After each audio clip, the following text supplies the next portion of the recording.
चलो बच्चों, कैसे हो? हमारे इस वीडियो को इस दुनिया में, इस राज्य में, इस जगत में जहां भी लोग देख रहे होंगे, उन सभी रसगुल्लों को गुड मॉर्निंग।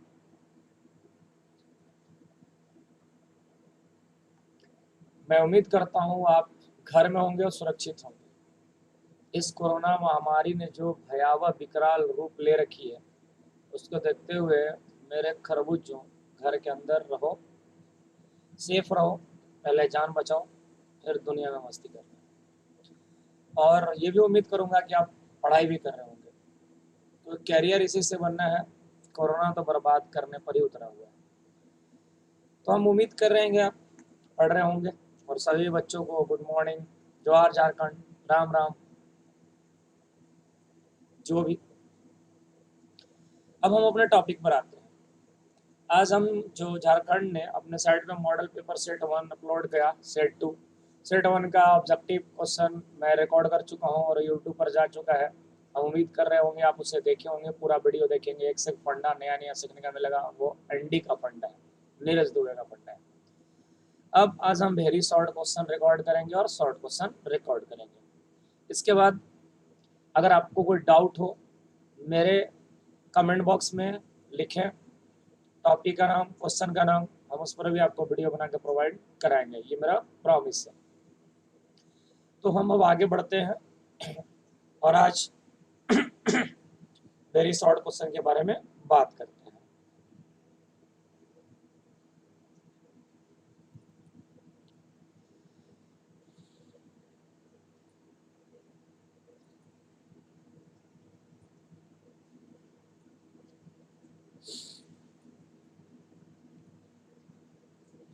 तो देखिए, ये आपको दिख रहा होगा, ये मैं सॉल्व कर चुका हूँ। इसकी वीडियो बन चुकी है, इन सभी का वीडियो बन चुका है।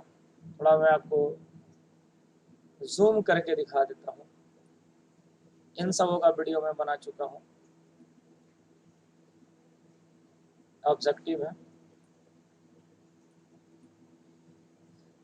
ये भी ऑब्जेक्टिव का क्वेश्चन हम कर चुके हैं, देख रहे होंगे। Even fill in the blanks भी हम कर चुके हैं। इसकी वीडियो आपको मिल जाएगी, जस्ट आज ही अपलोड किया गया है। ये आप देख रहे होंगे, सारा क्वेश्चन है। ठीक है,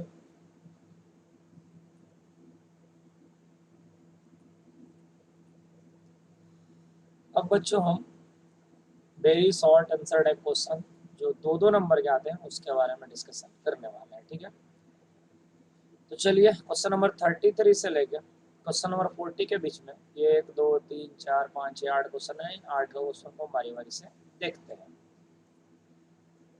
क्वेश्चन नंबर, आपको थोड़ा जूम करके दिखा दूं।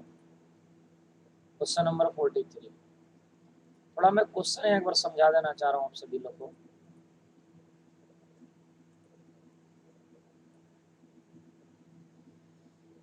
फिर तो हम सीधे आंसर सेट पे चलेंगे। क्वेश्चन नंबर 33 में डिफरेंस पूछा गया है।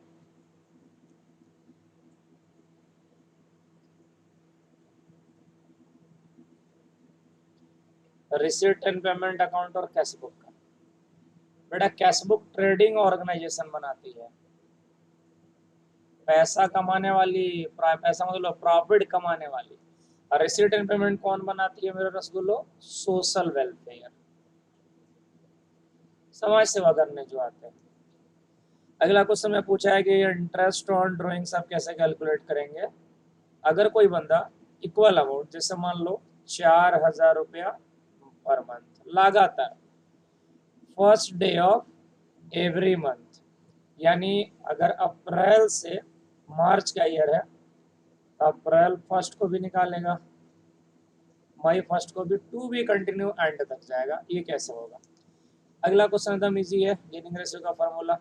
फिर वो जरा रिकंस्टिट्यूशन ऑफ पार्टनरशिप क्या है, बहुत इजी। अगला क्वेश्चन में एवरेज प्रॉफिट निकालने को बोला गया है। तो आज हम इन्हीं सब चीजों पर चर्चा करने वाले हैं। 38 में देख रहे होंगे, सेक्रीफाई रेशियो निकालने को बोला है। चलो बच्चों, तो हम धीरे धीरे बढ़ते हैं अपने नेक्स्ट मंजिल की ओर। क्वेश्चन नंबर ये 39 है, यहाँ से स्टार्ट है 33। ठीक है मेरे रसगुल्लो, आंसर रेडी है, बस आपको समझना है मेरे बच्चों। थोड़ा जूम करके आपको मैं दिखाने की कोशिश कर रहा हूँ।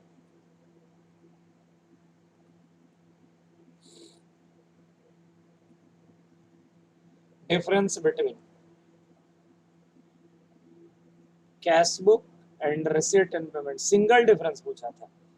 कैश बुक में बेटा डेट वाइज रिकॉर्डिंग होता है और रिसीट एंड पेमेंट में डेट वाइज रिकॉर्डिंग नहीं होता है। आपको पूरा नहीं दिख रहा है, थोड़ा और नीचे लेके आ जाता हूँ, बहुत ही छोटा हो गया।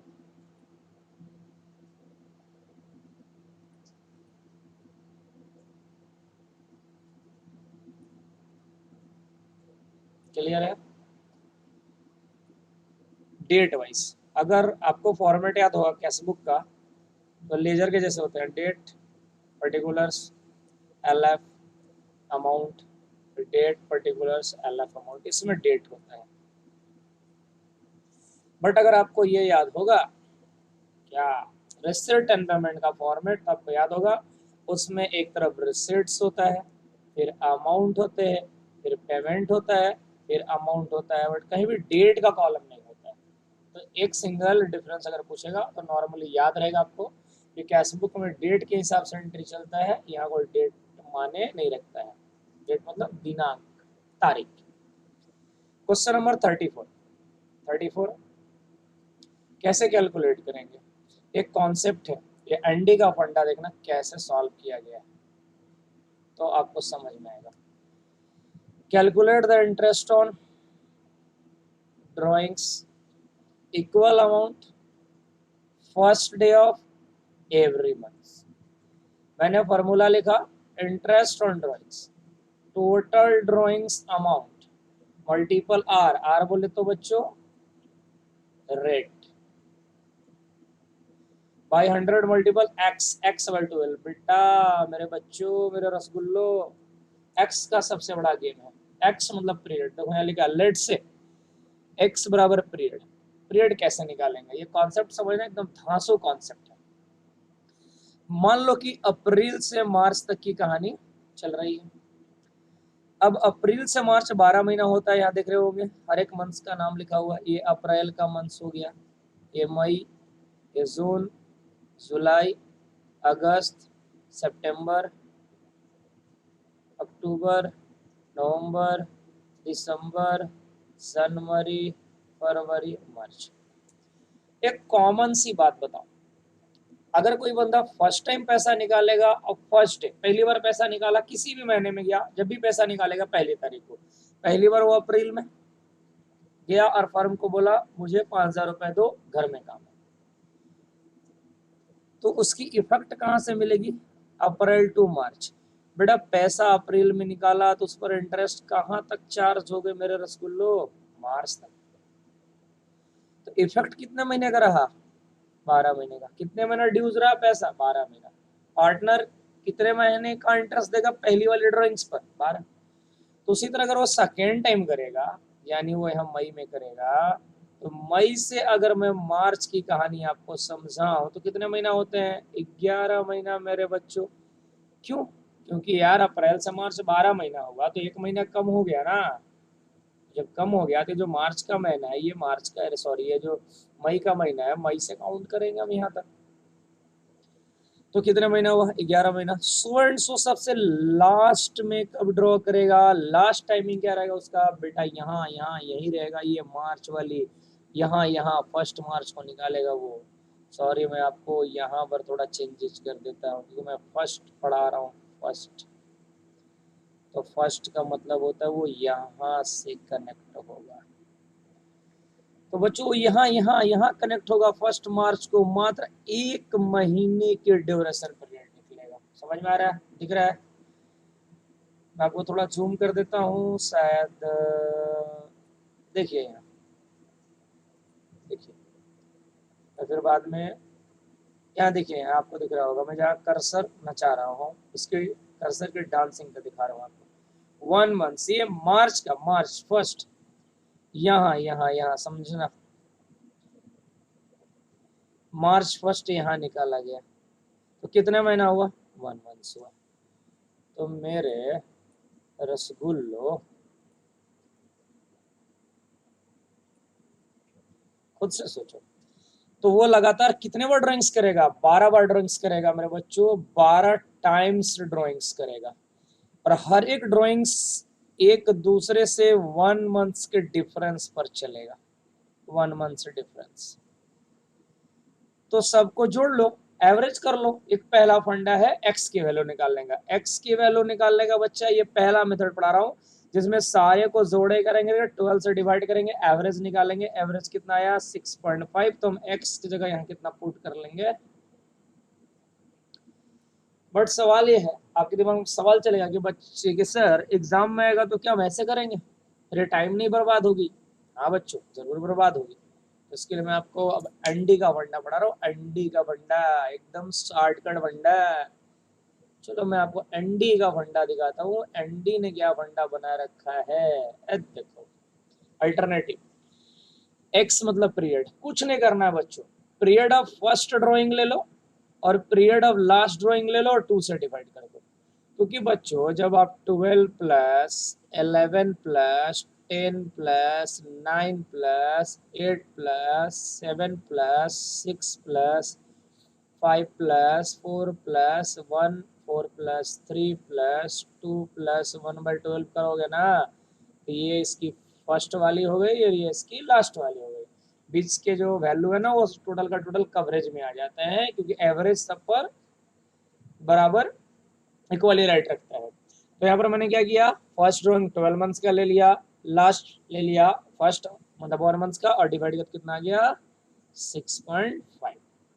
ये दोनों चीजें बुक में देखने को मिलता है। बट जो मेरा फंडा है जिसको मैंने खुद ड्राइव किया, वो फंडा देखना बच्चों। वो फंडा क्या कहता है, किसी भी तरह की ड्राइंग्स एवरी मंथ का, मिडिल हो, बिगिनिंग हो, एंड हो, 12 मंथ्स की हो, 6 मंथ्स की हो, 4 मंथ्स की हो, किसी भी मंथ की हो, फाड़ कर रख दोगे। क्योंकि मैक्सिमम कोई भी ईयर 12 मंथ्स का होता है। अब मान लो एक्स एक पार्टनर हो, स्टार्टिंग में एवरी मंथ के स्टार्टिंग में विड्रॉ कर रहा है, वाई जो है वो एंड में, और जेड जो है मिडिल में। तो मिडिल का मेन कॉन्सेप्ट समझना बेटा। अगर 12 महीने का कोई साल है और कोई यहाँ मिडिल में हर हर हर 1 महीना, 2 महीना, 3 4 5 6 7 8 9 10 11 12, यानी 1 2 3 4 5 6 7 8 9 10 11 12। बेटा ये बीच में टिक लगा हूँ, यहाँ निकाल रहा है, हर महीने के बीच में मिडिल में निकाल रहा है। तो बच्चों जब हर मंथ के मिडिल में निकाल रहा है और टोटल आपको पता है कि 12 महीने का ड्राइंग्स है, तो बच्चों कुछ नहीं करना है, आप 12 का हाफ कर दो। 12 का हाफ करोगे तो कितना आ जाएगा? 6। क्योंकि क्वेश्चन 3 तरह से पूछे जाएंगे इस पे। हर महीने का फर्स्ट दिया जाएगा बिगिनिंग, हर महीने का मिडिल दिया जाएगा, हर महीने का एंड दिया जाएगा। तो अगर तीनों एक साथ हैं तब तो बल्ले बल्ले, नहीं है तो थोड़ा सा रफ कर लो कि क्वेश्चन में देख लो कि ओपनिंग से क्लोजिंग डेट कितना है। नहीं दिया है तो 12 मंथ्स एज्यूम कर लो, 12 मंथ्स का हाफ कर लो, कितना आ गया? 6 आ गया मेरे रसगुल्ले। जब 6 आ गए तो मैं आपको भी कॉन्सेप्ट यहाँ समझा रहा हूँ, देखिएगा नीचे बहुत बड़ी रात छुपी है। मान लो कि अप्रैल से स्टार्ट होती है कहानी और वो मार्च में जाके खत्म होगा, तो अप्रैल के फर्स्ट को मान लो कोई निकाल रहा है, अप्रैल के बीच में कोई निकाल रहा है, अप्रैल के लास्ट में कोई निकाल रहा है। तो जो बेटा अप्रैल के बीच में निकालेगा वो 12/2 हो जाएगा और उसकी वैल्यू 6 मिल जाएगी। लेकिन खुद से सोचो ना कि जो यहाँ पर बेटा 15 अप्रैल को निकाला, जो यहाँ 1 अप्रैल को निकाला और जो यहाँ 30 अप्रैल को निकाला, तो अगर मैं मिडिल से कंपेयर करूँ फर्स्ट का, तो 15 दिन यहाँ देखो लिखा हुआ है, 15 डेज का डिफरेंस है।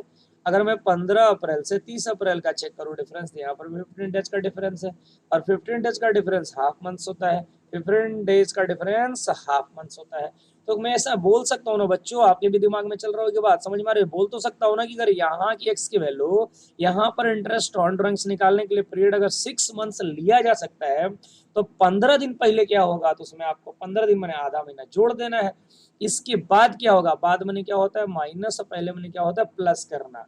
अगर मिडिल से पहले मैंने बिगिनिंग आता है और मिडिल के बाद एंड आता है, तो देखो यहाँ पर मैंने क्या करा, एवरी मंथ्स में जो बिगिनिंग का था, स्टार्टिंग का था मेरा रसगुल्लो, उसमें 0.5 ऐड कर दिया, और जो मेरा एंड था वो 0.5 लेस कर दिया। कंसेप्ट क्लियर है? उम्मीद करता हूँ मेरे बच्चों के एकदम कॉन्सेप्ट परफेक्ट क्लियर हो गया होगा।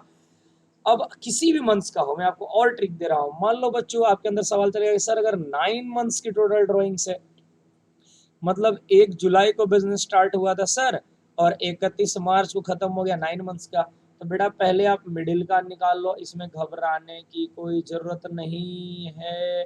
तो 9 का आधा कर लो, कितना हो गया 4.5। 4.5 कोई पूछ दिया स्टार्ट का निकाल दो, तो 4.5 में 0.5 लेस कर देना, क्योंकि एक महीना में तीनों पार्टनर अलग अलग डेट पे निकाल रहे हैं और हर के बीच 15 दिन का अंतर है, और 15 दिन माने आधा महीना होता है। अगर कोई आपसे एंड पूछेगा तो एंड में मेरे रसगुल्लो 4.5 में 0 पॉइंट जो आपका 5 है वो लेस कर देना, क्योंकि सर मिडिल से पहले स्टार्ट होता है और मिडिल के बाद एंड होता है। जैसे क्रिकेट मैच आप देखें, कभी जो बच्चे इस वीडियो को देखेंगे वो सोचेंगे अगर आप क्रिकेट मैच देखे हैं तो स्टार्टिंग में टॉस होता है, मैच स्टार्ट होता है, स्टार्टिंग है, हार जीत होते है वो एंडिंग है, बट बीच में इंटरवल होता है, लंच होता है, हाँ ना, वो क्या है, मिडिल है। तो उस मिडिल की वैल्यू निकाल लो, तो 9 का 4.5 हो गए। अब 4.5 में आप 15 डेज का डिफरेंस लेके जो हाफ मंथ्स होते हैं प्लस और माइनस कर लो। अगर मिडिल से पहले स्टार्टिंग हुए तो उसमें 0.5 प्लस कर लो, अगर मिडिल के बाद एंड होते हैं तो 0.5 माइनस कर लो। ये आपके क्वेश्चन नंबर थे यहाँ पे 34, तो क्लियर हो चुके होंगे आपको। 34 का मैं आपको यहाँ इसके जस्ट पीछे वाले में दिखा देना चाह रहा हूँ।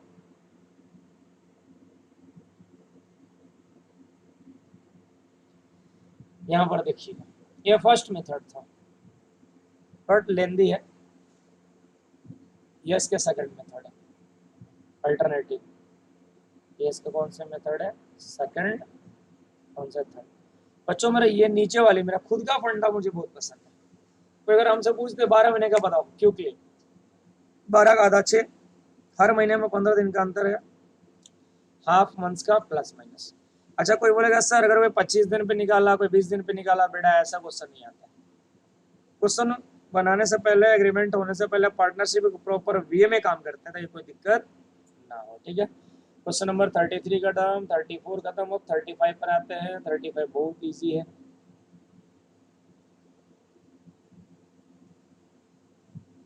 फार्मूला ऑफ गेनिंग रेशियो क्या पढ़ाओ इसमें, new ratio minus old ratio होता है, पानी खत्म। और गेनिंग रेशियो कहाँ कहाँ पढ़ाई जाती है मैं बता दे रहा हूँ।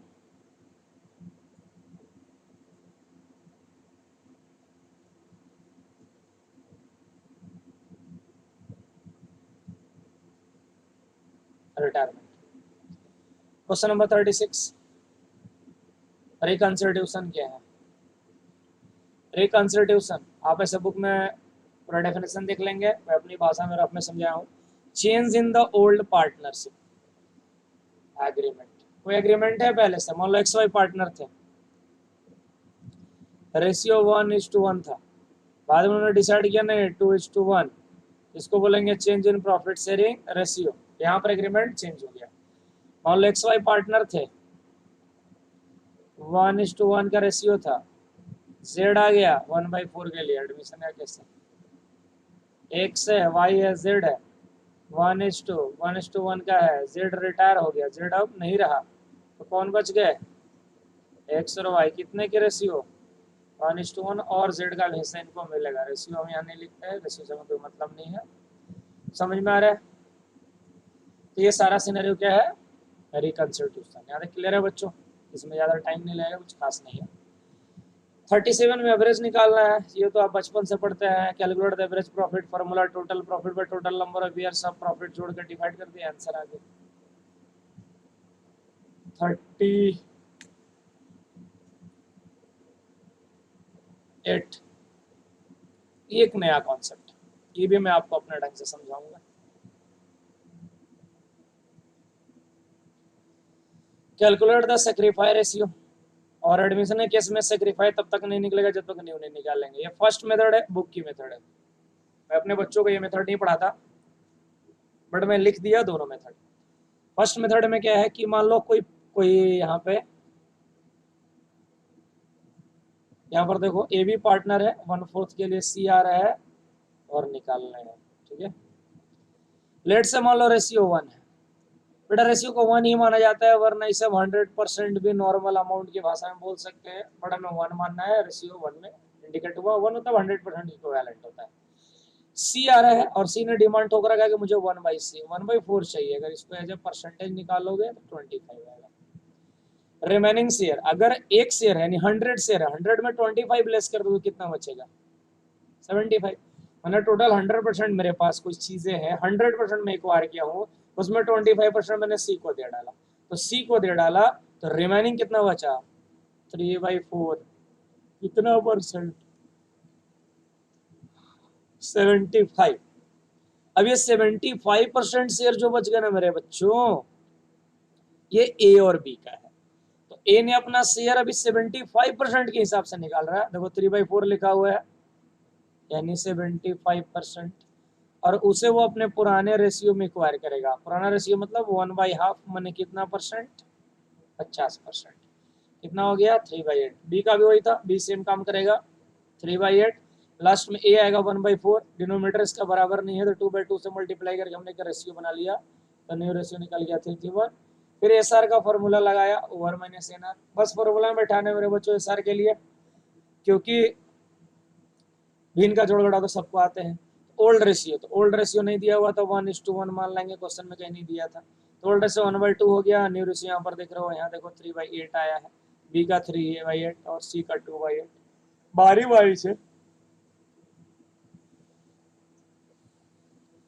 बारी से ए ने अपना घटाया, अपना वैल्यू चेक किया कि क्या सेक्रीफाई आ रहा है, मतलब 1/8 ए दे रहा है, बी भी कितना दे रहा है? 1/8। तो 1/8 मिलेगा तो सी को कितना मिल जाएगा?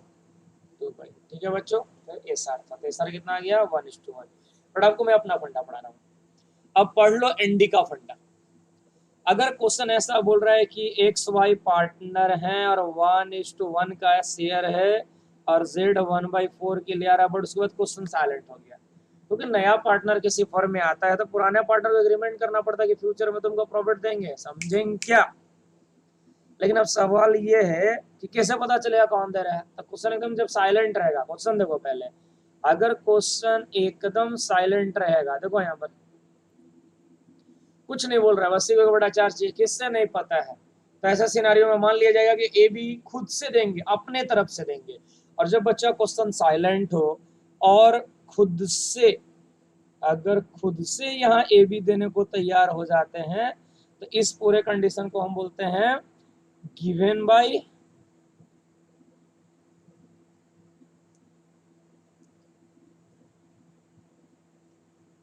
Old partner. पार्टनर खुद देना चाह रहा है, वो झंझट नहीं लेना चाह रहा, वो चाह रहा है कि नया पार्टनर मेरे साथ जुड़े, उसके लिए मैं देने को तैयार हूँ। ठीक है, तो ये कैसे निकाला? न्यू रेशियो कैलकुलेट करना है, यहाँ लिखा हुआ है given by old partner. Partner खुद दे रहा है, क्वेश्चन जब साइलेंट हो तो, जब क्वेश्चन साइलेंट हो तो क्या मान लेना है? Given by old partner. इसे एक निक नेम दे रखा हूं मैं अपने कोचिंग सेंटर में, सैटरडे वाली फॉर्मूला। मेरे बच्चे जब इसको देखेंगे तुरंत क्लिक कर लेंगे, सैटरडे वाली फॉर्मूला। फॉर्मूला क्या कहती है मैं एक बार लिख के दिखा देना चाहूंगा, old ratio of old partner minus bracket old ratio of old partner Guna given share. तो ए का ओल्ड रेशियो कितना था? ए ओल्ड पार्टनर है, formula old ratio old partner है, नहीं ए ओल्ड पार्टनर है, और इनका रेशियो कितना है? जो ओल्ड रेशियो का लगेगा 1/2। अब यहाँ पर भी 1/2 लिखने हैं, क्योंकि यहाँ पर ए ने अपने ही 1/2 का क्वेश्चन साइलेंट है तो ये खुद देगा, तो ये खुद अपने 1/2 के हिस्सा से कितना देगा? 1/4। सॉल्व करते हैं, 1/2 माइनस 1/8, 8 हो गया एलसीएम, तो कितना निकल गया बच्चों? ये तो ज्यादा टाइम नहीं लगेगा समझने में, तो आपको पता है 3/8। दिन का जोड़ घटा बनाना है। उसी तरह बी का भी ओल्ड रेशियो कितना है? 1/2। 1/2 का वो भी कितना देगा? 1/4। उसका भी कितना आएगा? 3/8। बट सवाल ये है, यहाँ ए है, यहाँ बी, यहाँ सी है, तो ए किसको देने वाला है प्रॉफिट फ्यूचर में? सी। और बी भी किसको देने वाला है? सी को। इसलिए सी की वैल्यू 1/8, 1/8 मैंने क्या करा? ऐड करा। ये ब्रैकेट वाली फिगर मेरे बच्चे जब देखेंगे तुरंत समझ जाएंगे। ये ब्रैकेट वाली फिगर 1/2 मल्टीपल 1/4, 1/2 मल्टीपल 1, टोटल का टोटल कितना होगा? 2/8। बच्चों जब इस तरह क्वेश्चन सॉल्व करोगे, क्वेश्चन साइलेंट है और इतने बड़े पचड़े में नहीं पढ़ना है, तो एक शॉर्टकट दे रहा हूँ, न्यू रेशियो 3:2 आता है, और ऐसे सिनारियो में जो मेरा एसआर आता है वो ओआर के इक्विवेलेंट आता है 1:1। देख लो यहाँ पर भी 1:1 आया, मैं अभी भी बोल रहा हूँ 1:1 आएगा। और ये फॉर्मूला जो मैं नाम सैटरडे वाले दिए जो रियली में गिवन में ओल्ड पार्टनर होता है, जहाँ पुराने पार्टनर खुद ब खुद नए पार्टनर को सर्वाइव करते हैं, सेक्रीफाई करते हैं, बताने की जरूरत नहीं होता है। तो ऐसे सिनारियों में अगर क्वेश्चन आते हैं तो आपको इतने लंबे करने की जरूरत नहीं है, आप डायरेक्ट ऐसे करके निकाल सकते हैं एस आर, और एस आर किसी के इक्विवेलेंट चलता है ओ आर के इक्विवेलेंट। ओ आर के इक्विवेलेंट चलता तो कितना निकला 1:1। क्लियर है मेरे स्कूल में? चलो अब नेक्स्ट क्वेश्चन की ओर बढ़ते हैं। नेक्स्ट क्वेश्चन क्या कह रहा है, आगे लिख रहा है डेसोल्यूशन क्या है और what do you mean by issued capital. चलो इसको भी निपटा लेते हैं, कुछ खास नहीं है, बस छोटा सा है।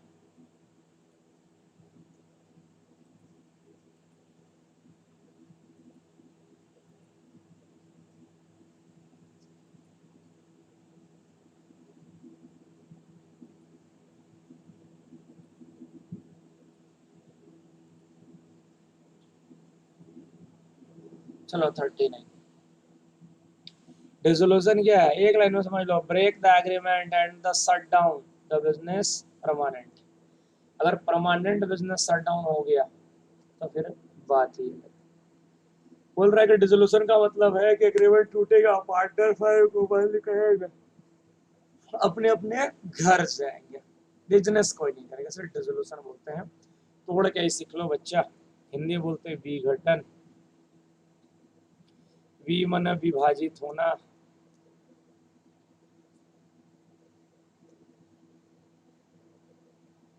और घटन मतलब इवेंट। एक ऐसा इवेंट हो जिसमें बिजनेस को तोड़ा जाए, बिजनेस को बंद किया जाए, उसे डिसोल्यूशन बोलते हैं। Question number 40, issued share capital क्या होता है। Share issued for share holder for subscription for cash और for consideration other than cash. कह रहा है कि मैं यहाँ पर कुछ चीजें भी आपको दिखाया था, शायद होने चाहिए यहाँ रिकॉर्ड वैल्यू में।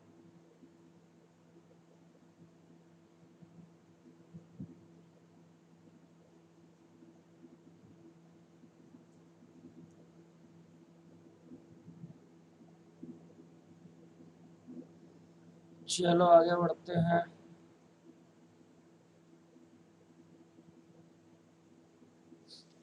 तो बच्चों यहाँ तक इशूड शेयर कैपिटल तो आपको याद होगा, मैं फिर से लिख के दिखा देना चाहूंगा।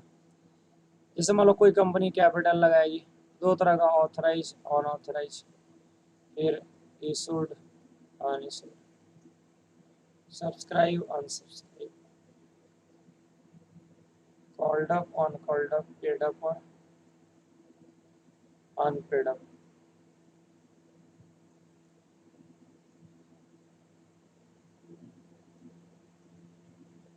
यहाँ अनकॉल्ड अप में क्या राइज होता है, पॉलिसी यहीं पर एडवांस भी होता है, और ये अनकॉल्ड कैपिटल मतलब होता है reserve capital, RC capital reserve होता है वो नहीं, रिजर्व कैपिटल। तो यहाँ तक मेरा रसगुल्लो खत्म होता है question number 40, very short question.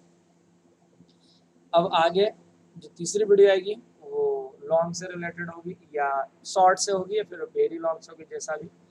अभी क्वेश्चन हम देखेंगे, ये क्वेश्चन नंबर 43 ये हो चुका है।